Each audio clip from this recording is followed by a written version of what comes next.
खेलो India. खेलों का जीवन में बहुत महत्व है। ये मनोरंजन के साथ साथ व्यक्ति को स्वस्थ एवं मजबूत बनाते हैं। इनसे टीम भावना का विकास होता है।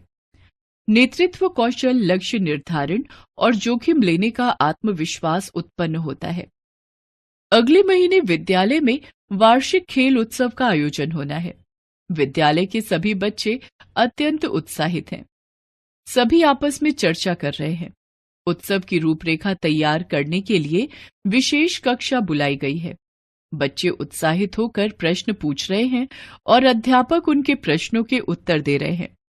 दीपक सर, खेल वार्षिकोत्सव तो प्रत्येक वर्ष मनाया जाता है, किंतु इस बार इसके लिए इतनी तैयारी क्यों की जा रही है? अध्यापक, जानकारी के लिए बताना चाहता हूं कि हमारे देश में खेलो इंडिया कार्यक्रम की शुरुआत की गई है। अतः हम इस बार का वार्षिकोत्सव इस तरह से आयोजित करेंगे कि अधिक से अधिक बच्चे खेलो इंडिया कार्यक्रम का हिस्सा बन सकें। नमन सर, खेलो इंडिया कार्यक्रम क्या है? अध्यापक, वस्तुतः खेल राष्ट्र के विकास के लिए बहुत महत्वपूर्ण होते हैं। इस कार्यक्रम का उद्देश्य देश में खेले जाने वाले सभी खेलों के लिए एक मजबूत आधार तैयार कर जमीनी स्तर से खेल संस्कृति को पुनर्जीवित करना तथा भारत को एक महान खेल राष्ट्र के रूप में स्थापित करना है। जया, इसके लिए सरकार द्वारा इस कार्यक्रम में किन किन बातों पर विशेष रूप से ध्यान दिया जा रहा है? अध्यापक, ग्रामीण और आदिवासी क्षेत्रों में प्रचलित खेलों को बढ़ावा देना, महिलाओं की अधिकाधिक भागीदारी सुनिश्चित करना और दिव्यांगों में खेलों के प्रति रुचि जागृत करने पर विशेष ध्यान दिया जा रहा है। प्रथम, सर, इस कार्यक्रम के अंतर्गत खेलों को बढ़ावा देने के लिए किस किस तरह की सुविधाएं दी जा रही हैं?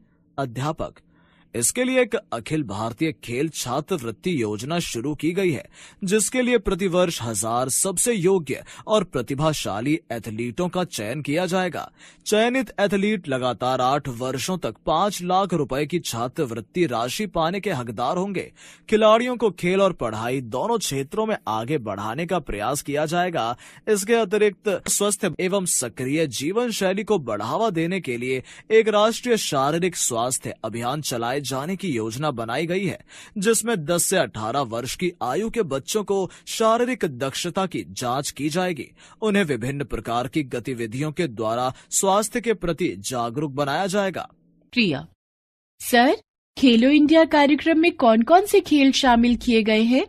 अध्यापक, इनमें प्रमुख रूप से तीरंदाजी, cycling, kabaddi, table tennis, athletics, football, kho kho, tennis, badminton, hockey, volleyball, basketball, gymnastic, shooting, भारोत्तोलन, बॉक्सिंग, जूडो, तैराकी, कुश्ती और योगासन शामिल हैं।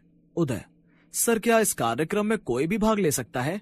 अध्यापक, नहीं, इस कार्यक्रम में भाग लेने के लिए कुछ पात्रता निर्धारित की गई है, जो इस प्रकार है। 17 वर्ष से कम आयु के उम्मीदवार अंडर 17 वर्ग में भाग ले सकते हैं।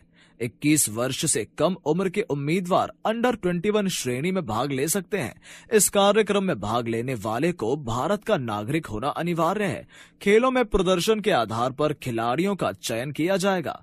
दीपक, सर, मैंने कल समाचार पत्र में खेलो इंडिया स्कूल गेम्स के बारे में पढ़ा, क्या ये खेलो इंडिया से अलग है? अध्यापक, नहीं, खेलो इंडिया स्कूल गेम्स खेलो इंडिया कार्यक्रम के अंतर्गत आने वाला ही एक कार्यक्रम है। अब इसे खेलो इंडिया यूथ गेम्स के नाम से जाना जाता है। दीपक, तब तो हमें अच्छे से खेलों की तैयारी करनी चाहिए ताकि हम इस कार्यक्रम में भाग ले सकें। सभी बच्चे एक साथ। हाँ, बिल्कुल करनी चाहिए।